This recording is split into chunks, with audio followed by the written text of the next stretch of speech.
Baik, terima kasih Pak Dekan, terima kasih Pak Ganjar. Saya Noval dari Ilmu Politik.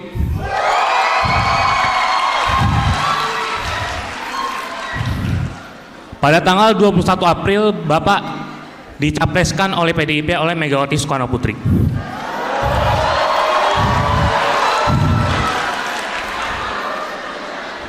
Saya menggarisbawahi kata-kata Bu Megawati yang menyatakan bahwa sebagai kader dan petugas partai, jujur saja saya mengagumi Bapak, merasa kecewa. Ternyata Bapak yang diharapkan sebagai petugas rakyat ternyata petugas partai.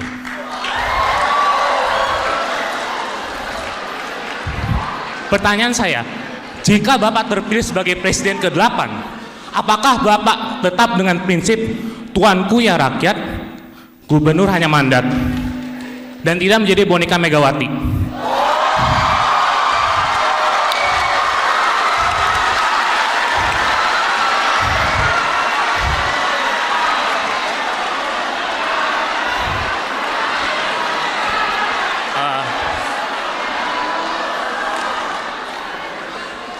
Jadi intinya, saya ingin Pak Ganjar menjawab hari ini di Balairung yang terhormat ini, supaya jelas pertanyaannya, jawabannya, apakah Bapak petugas rakyat atau petugas partai? Terima kasih.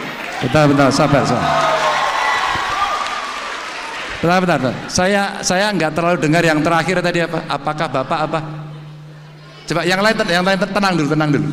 Semua punya hak bicara, tenang aja. Ya, tadi intinya saja ya Pak, apakah Bapak tetap menjadi petugas rakyat atau petugas partai? Itu Oke. saja, terima kasih. Novel, Pak. Novel, kamu mengikuti saya selama 10 tahun jadi gubernur? Mengikuti. Oke, saya petugas siapa?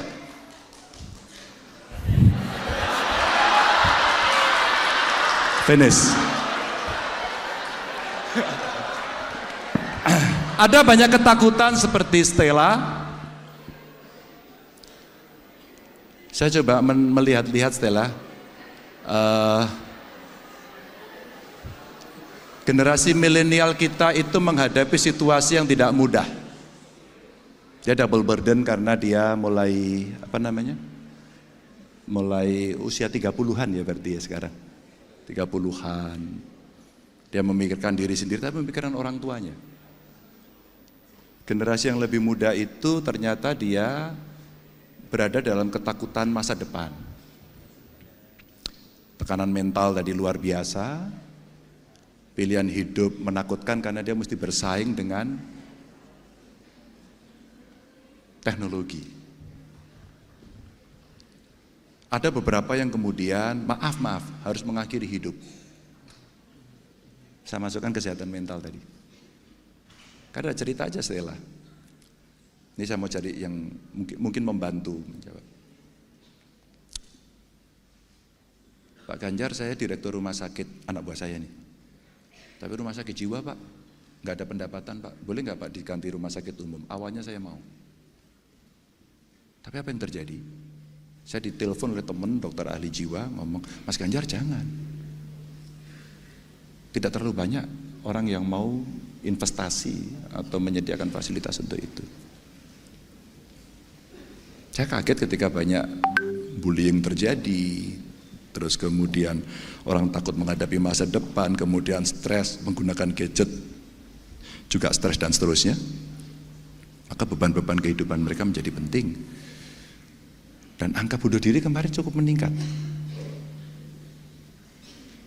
Lalu dari masukan-masukan itu kemudian mereka menyampaikan kepada saya begini, Pak jangan Pak. Saya undanglah mereka, kita bicara. Saya pernah podcast dengan penyintas dan mereka menceritakan pengalaman itu yang cukup menarik buat saya karena dia sampaikan bahwa saya ini penyintas Pak, orang tua saya nggak tahu sehingga saya seolah-olah biasa saja padahal saya dalam tekanan yang luar biasa sehingga kemudian saya menggunakan narkoba dan hari ini dia membuat platform yang diikuti oleh banyak orang dan yang luar biasa adalah bisa mengurangi beban-beban kehidupan menghadapi situasi yang makin rumit ini. Dari situlah kemudian kami juga mencoba mendorong dan berkomunikasi dengan generasi muda. Ya, ada tekanan luar biasa, keluarga menghadapi tuntutan hidup dan sebagainya, dan kemudian apa yang terjadi? Proses kreatif ini tidak pernah berhenti, teman-teman. Kalau kemudian saya kaitkan dengan Raffi tadi menyatakan bahwa apa sih ekonomi mengenai digital hari ini yang saya tertarik itu. Ekonomi kreatif yang mesti kita kembangkan, dan itu isinya anak muda yang kemudian dia bisa memanage dirinya, apakah dia dari sisi kejiwaan, keluarga, teknologi dan sebagainya, meskipun salah satunya biasanya menekan. Biasanya. Maka pada saat inilah kemudian kita mencoba untuk mendorong ruang yang lebih banyak untuk mereka bisa mengakses. Dalam sebuah obrolan saya di forum seperti ini dengan anak-anak muda, saya bagi voucher. Voucher itu menarik Bu Umi, karena ini konsultasi psikologis. Berebut. Siapa yang mau kemudian dia berebut. Dan saya jadi kaget. Karena apa? Loh, sedemikian banyaknya orang. Dan maaf, yang saya suka, malah dia tidak malu, dia angkat tangan. Ini yang kemudian coba kita kita sampaikan kepada publik agar kemudian, ya tadi saya sampaikanlah perkembangan teknologi dunia dan sebagainya itu sekarang membuat orang cemas, khawatir dengan beban-beban yang menjadi sulit, dan kemudian dia ya menyakiti diri, terus kemudian sampai dengan bunuh diri dan sebagainya. Ini ruang yang kemudian negara mesti hadir untuk memberikan. Sehingga saya pernah bercerita begini, rumah sakit ini salah satunya. Kalau kalian rumah sakit jiwa, jangan, maaf ya, jangan yang orang ODGJ yang diobatin gitu, diterima, tapi memberikan konseling. Kalau di psikologi itu ada yang stres tipis-tipis gitu ya, apa sih namanya? Belum sampai schizofren gitu, tapi ya ini stres, tekanan mental dan sebagainya. Ya menghadapi situasi yang lebih kompleks seperti ini. Kehadiran negara untuk bisa memberikan ruang-ruang mereka untuk menyampaikan gagasan, menyampaikan pikiran, termasuk konsultasi, ini menurut saya sesuatu yang hari dibutuhkan. Ya saya sih suka juga sih. Ketika negara belum hadir, publik, civil society sudah muncul.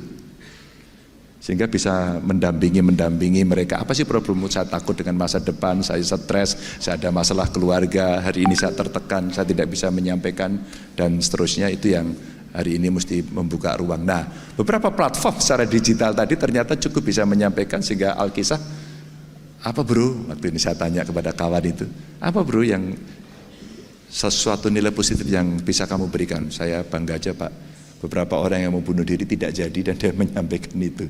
Apa kejadiannya? Macam-macam, tekanan keluarga, masa depan, cerita ketakutan-ketakutan yang itu dimunculkan. Tapi tentu saja Anda nggak perlu takut soal petugas partai atau tidak. Noval, 10 tahun lah saya. Tapi kalau saya boleh cerita terbuka karena ada di media. Itu ada anggota DPR RI itu, Putra Nababan namanya. Dia kebetulan saja dia pengen nonton, dia kuliah di sini juga, jadi boleh dong ya orang UI nonton. Kalau Anda googling Noval, kalau Anda googling di media, sebelum saya dicalonkan, yang mukulin saya siapa?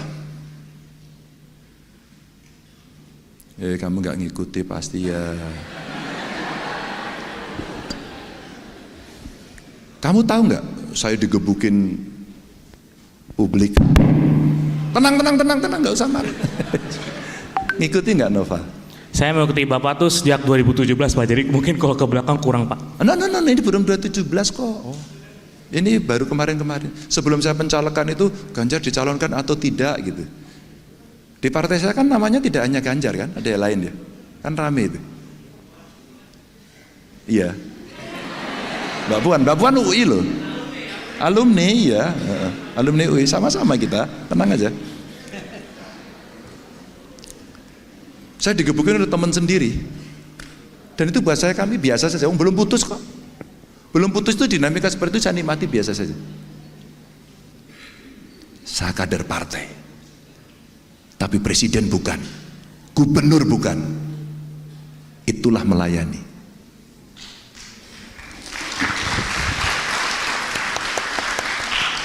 Oke ya. Jadi kita bisa membedakan ketika kita sudah berada di jabatan, apa yang kita lakukan. Maka kalau Anda riset tentang saya, apa yang saya lakukan, adakah kemudian saya hanya berpihak pada partai saya? Mungkin nyaris Anda tidak akan menemukan itu. Dan agar kamu, Noval, bisa mengetahui, kamu akan saya kirimi 2 buku saya. Mungkin buku itu cukup bisa menjelaskan keraguanmu, agar kelak nanti kamu boleh menentukan pilihan dengan objektif. Siapa yang mau kamu pilih? Tidak harus Ganjar. Jangan tergesa-gesa milih Ganjar. Anda cek dulu, Anda pastikan dulu, Anda yakin nggak dengan saya? 2 buku itu akan menjelaskan apa yang kami kerjakan. Dan 1 buku itu judulnya Hitam Putih Ganjar. Hitam putih, nggak pernah abu-abu. Itu yang mungkin kamu akan melihat nanti apa keputusan-keputusan penting ketika kita harus berada pada jabatan publik. Mudah-mudahan menjelaskan. Saya minta ada staf saya di sini. Oh ya, mintain Noval, ya Stella juga dong. Akan saya kirimi buku saya. Pak, mohon maaf Pak Ganjar, mohon maaf. Berarti Bapak berkomitmen semisal terpilih Bapak bukan disetir oleh partai, tapi disetir oleh rakyat. Itu aja. Simpel aja Noval. Kalau aku bicara itu kan itu next. Kalau itu next Noval, kamu paling habis ini ya nggak tahu. Tapi saya minta kamu melihat 10 tahun saya. 10 tahun bukan waktu pendek. Dan 10 tahun itu artinya saya terpilih 2 kali.